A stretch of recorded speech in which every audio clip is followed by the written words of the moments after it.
doesn't directly relate to your lecture today, but it's something I wanted to ask you after reading the chapter on sufferings in the book, Cries of the Heart.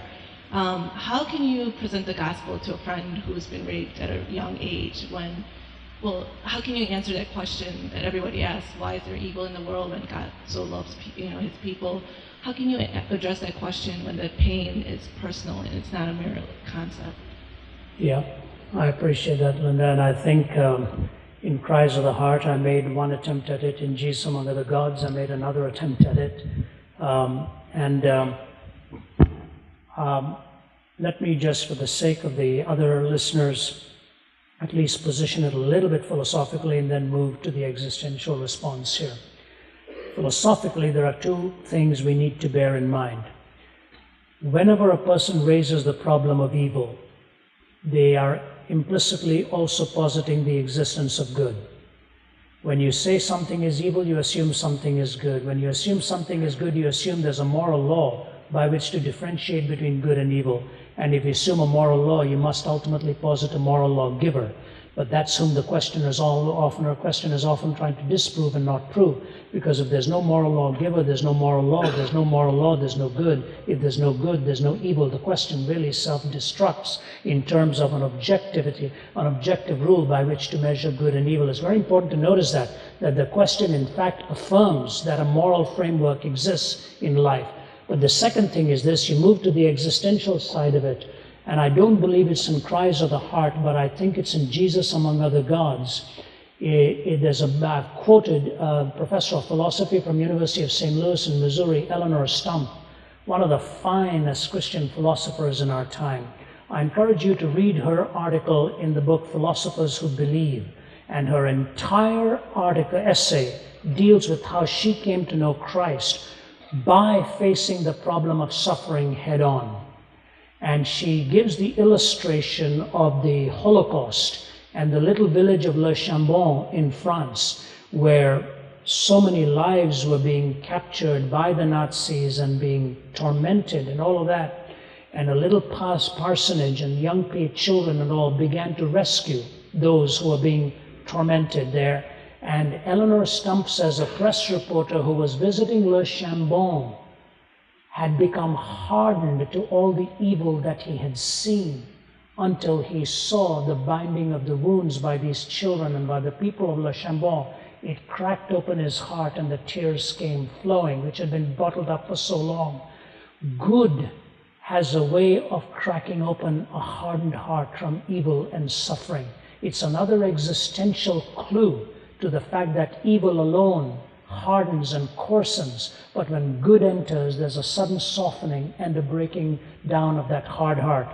When a woman has been raped, it has been the ultimate desecration and the plunder of a human being, because it has taken that which is the most private and sacred and invaded and violated. I cannot imagine the horrific emotional trauma. I think it defies human explanation.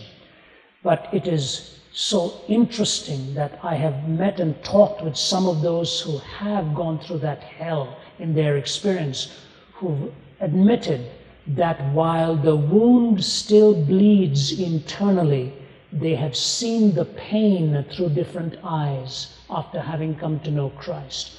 That wound does not stop, the wound bleeds inside, but the pain is a different kind of pain when they know that our Lord himself was plundered and violated. When you take a look at the cross, take a look at the very word excruciating. It comes from the Latin excruciatus. In other words, the cross transliterates two Latin words, which was the ultimate form of indignity and pain. The Lord of glory, naked before his creation, put outside the walls, mocked, bruised, beaten, and all of that. And in the pain and suffering that he took, he says, suffered in all points just as we are apart from sin.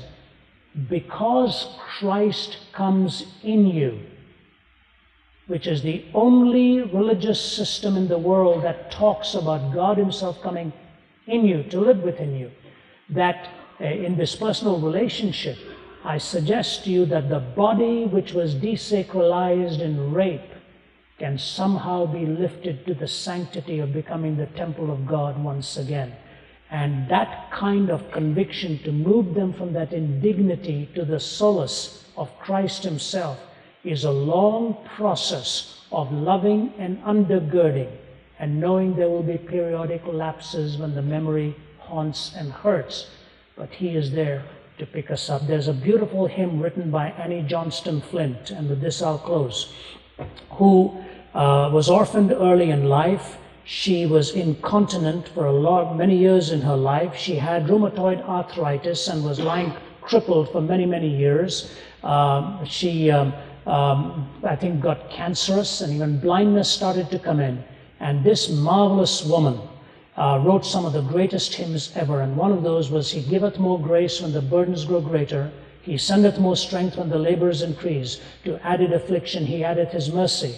To multiplied trials his multiplied peace. When we have exhausted our store of endurance, when our strength has failed ere the day is half done, when we reach the end of our hoarded resources, our Father's full giving has only begun. His love has no limit, his grace has no measure, his power has no boundaries known unto men.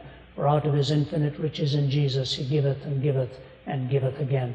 God may use you to minister to that kind of person just in being Christ to the individual. And if there's any individual here who has suffered that agony, someone else can come alongside and be the arms of Christ to carry them. A very profound question, and only God is big enough to carry that person. God bless you. Thanks. Thank